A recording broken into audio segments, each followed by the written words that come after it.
Talking to the average American, because I get these comments, I get comments and I get messages from people in the US. And, they're not in a position to leave. They're not in a position to leave America. Because let's be realistic. For the overwhelming majority of people in that country, they're not going to be able to immigrate out of that country. They can't afford to move cross town, much less across the world, much less to a foreign country. Even paying for a passport for most Americans is going to set them back in their budget. So this isn't realistic. But they can see what's happening. They can see what's happening in their country. They can see everything that I've talked about in my content. They can see that the domestic war is underway. And see, we're not talking about a civil war, because in a civil war, at least there's two sides. There's two sides to it. This is a civil siege.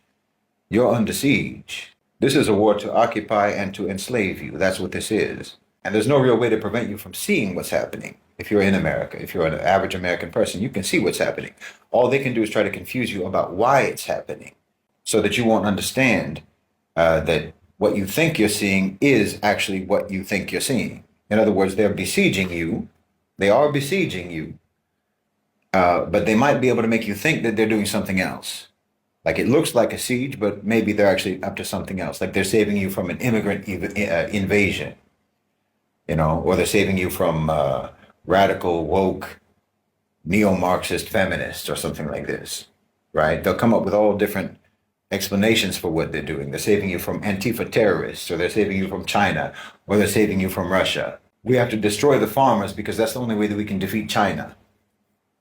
We have to shut down that Hyundai plant factory so that we can make sure that Americans won't get trained and won't get jobs, won't get skills, all so that we can weaken Russia. We have to make it too expensive to drill for oil because of Hamas. We need to attack Portland, Oregon. I don't know, because of the cartels.